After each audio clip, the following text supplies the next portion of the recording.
আসসালামু আলাইকুম প্রিয় বন্ধুরা, কেমন আছেন সবাই? আশা করি ভালো আছেন।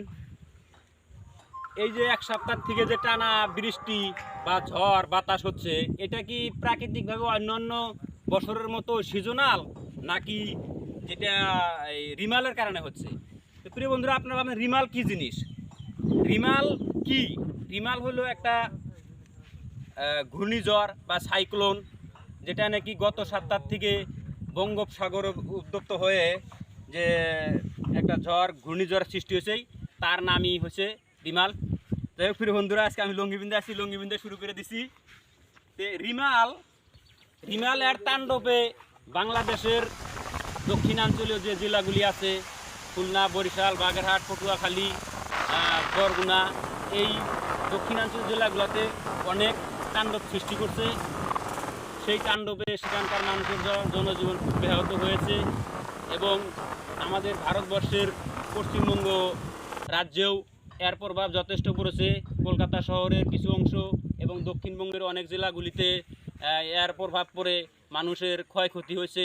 শহরে চলাচল করা মানুষের জীবন ব্যাহত হচ্ছে। গ্রাম অঞ্চলে অনেক জায়গায়, দক্ষিণবঙ্গের অনেক গ্রাম অঞ্চলে অনেক জায়গাতে দেখা গেছে যে গ্রাম অঞ্চলে রাস্তাঘাট গাছ পড়ে সেগুলা মানুষের চলাচল জীবন ব্যাহত হয়েছে। তা আমাদের দেশে এবং আমাদের রাজ্যে, আমাদের গুয়াহাটি, আসামের রাজধানী গুয়াহাটি থেকে যে আবহাওয়া অধিদপ্তর আছে, সেই অধিদপ্তর বা আবহাওয়া কেন্দ্র থেকেও, বতর বিজ্ঞান কেন্দ্র থেকেও সেই সবসময় জাননী দিয়ে আসছে।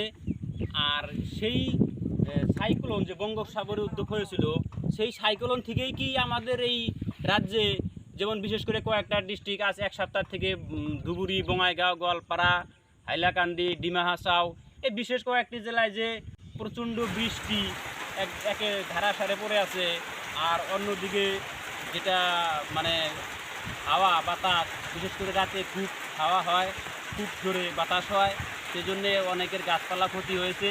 আর আমাদের যে এই কৃষিভূমি আছে আমাদের পশ্চিম আসামের, আমি অনেকগুলো এলাকা পরিদর্শন করছি। ধানের অবস্থা খুব খারাপ এবং মানুষেরও চলাফেরায় খুব ব্যাহত হয়েছে। সেজন্যে আসলে কি সেই সাইক্লোনের প্রভাবই পড়েছে, না এটা প্রাকৃতিকভাবে হতে পারে? সেই সাইক্লোনের জন্য হয়েছে, বঙ্গোপসাগর থেকে উদ্যোগ হয়ে দক্ষিণ অঞ্চলের, বাংলাদেশের দক্ষিণ অঞ্চল, আমাদের ভারতবর্ষের পশ্চিমবঙ্গ রাজ্যের যে জেলাগুলিতে প্রভাব পড়ছে, সেখান থেকে কি আসলে সেটা সেই প্রাদুর্ভাবটা এদিকে চলে আসছে। যাই হোক প্রিয় বন্ধুরা, আপনারা সবাই সাবধান থাকবেন।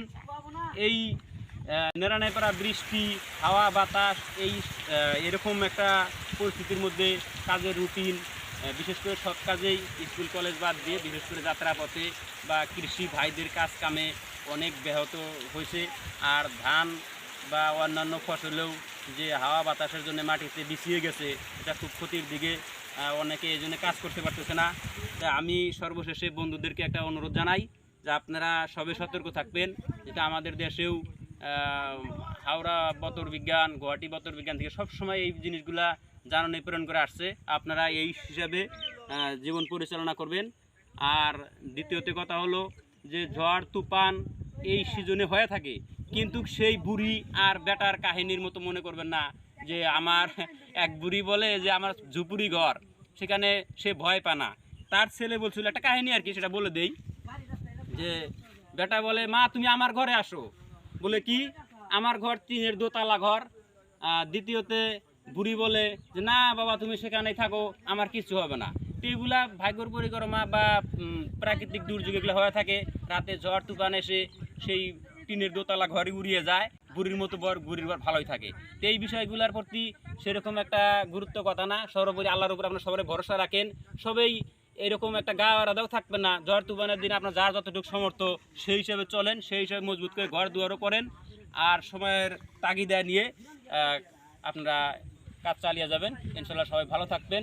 আর আমি সবের জন্য অনুরোধ করি, সবাই জানি দোয়া করে। এই প্রাকৃতিক দুর্যোগগুলো থেকে মানুষ অনেক ক্ষতি হয়েছে। কিছু সংখ্যক মানুষ বাংলাদেশের দক্ষিণাঞ্চল জেলাগুলিতে, পশ্চিমবঙ্গ, অনেক মানুষ ব্যাহত হয়েছে জীবন, কিছু মানুষ মৃত্যুবরণ করছে।